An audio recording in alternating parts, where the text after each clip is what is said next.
Hey guys, welcome to my channel. My name is Sarah the Nail Nerd, and if you're new around here, don't forget to hit the subscribe button, like and share so that you don't miss out on any of our weekly art classes. And if you join me weekly, welcome back. I'm so happy that you've joined me today because I have got something so exciting to share with you guys today. As we know, Christmas is just around the corner and holiday nails are my favorite.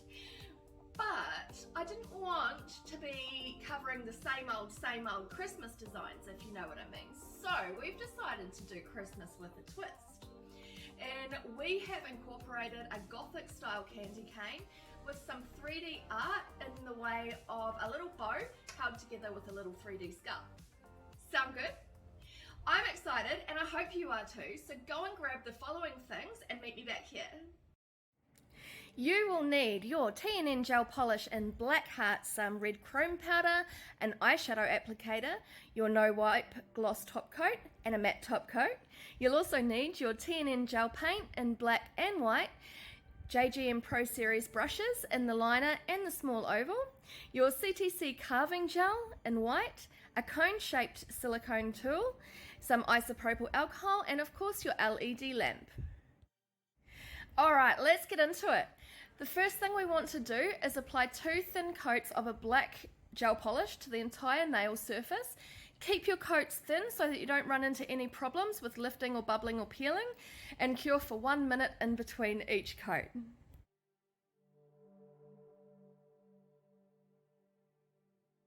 Okay guys, next up we need a thin but even layer of no wipe gloss top coat, and we're going to cure that for 1 minute in an LED lamp, and that's going to be the base for our chrome nail.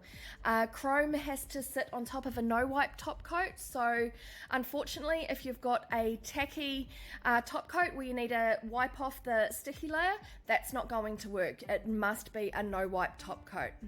Make sure that your application was really even as well, because chrome powder tends to amplify any imperfections, so you want to make sure that your the base is as flawless as possible. So in order to get a really even coverage of the chrome, I first pat it into the nail, okay, and then I rub it over. The reason why we rub chrome is because we want to get all of the pigments lying down. So in order to get your chrome as shiny and as reflective as possible, we need to make sure that every particle of the chrome powder is lying down flat to the nail. If it's not, you get more of a glitter effect. Once your chrome is buffed to perfection, you want to go ahead and apply a matte top coat to the surface of the chrome. It's going to do 2 things. It's going to protect the chrome, but it also, being matte, gives us the perfect surface to now go and paint on. Cure that for a minute in your LED lamp, and let's get started with our candy canes. So we're going to swap to our Nail Nerd gel paint in white, and using our JGM liner brush we are just going to paint the overall shape of the candy cane. I'm using my little finger to balance my hand, and what that does is that allows me to paint a lot more precisely, as it draws all of the pressure out of the fingers that are holding my brush and puts it all into that pinky finger, so that I have maximum control over where my brush is going and also the pressure that I've got on my brush. Okay guys, clean your liner brush out and swap over to your black T&N gel paint now, and we're going to start putting the stripes into our not so traditional candy cane. Now the main thing to remember here guys is that our candy cane is round, okay, it's not a flat cane, so we need to curve our line because it needs to look like it's wrapping around the candy cane, not just sitting on top of a flat surface. Alright, so with that being said, we are going to slightly alter each curve, and we're going to angle it down slightly so that as we come around that top arc of the candy cane, we don't have a massive shift in the angle of the stripe, but just by switching up that angle a little bit, what that does is by the time we get down to the stem is we don't have this drastic change in angle, and it looks a lot more natural, as if it's just the natural progression of the stripe wrapping around the candy cane.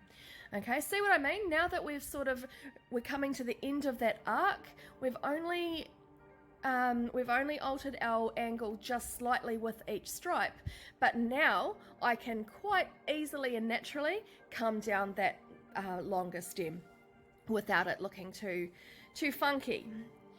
So the other thing to bear mention is that we need to have our stripes evenly spaced, and again I'm using that pinky finger so that I can get each stripe looking, this as close to the same as possible in relation to the thickness of the stripes, the placement of the stripes, etc., etc. Because as you know, by using your pinky finger to stabilize your hand, you have much more control over that type of stuff.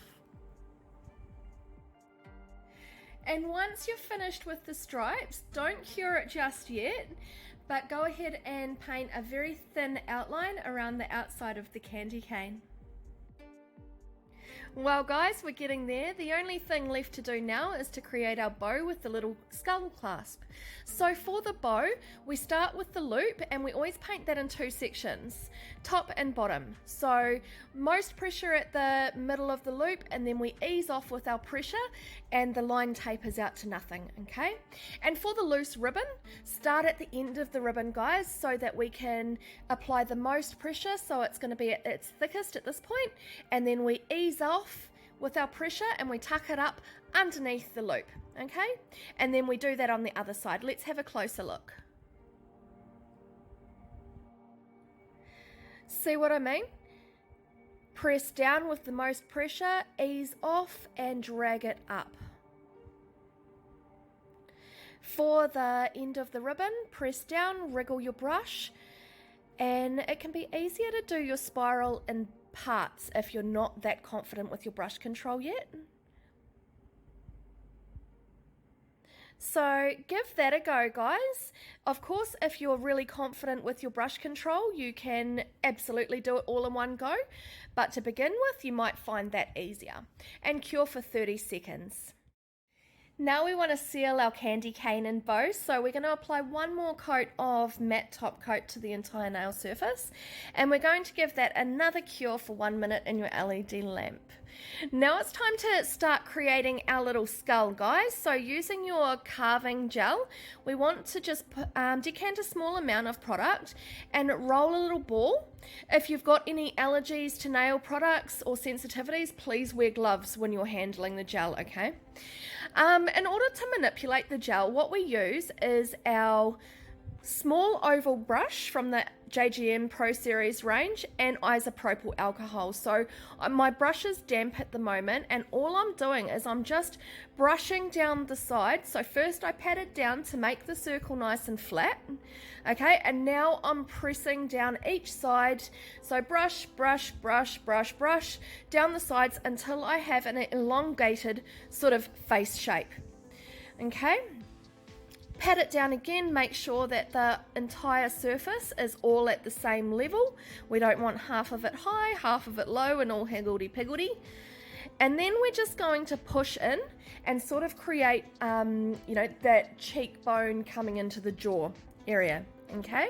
So keep digging it in. You might want to go from side to side when you're doing this part, and then just make sure that we haven't made it too fat in the beginning, so you will need to pat down on top again as well.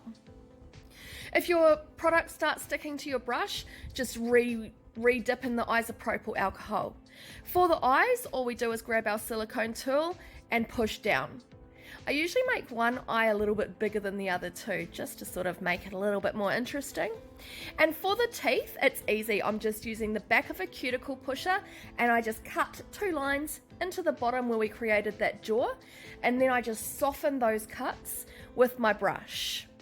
Just by just wriggling my brush in between each cut, so that it really just accentuates that gap and it looks like teeth.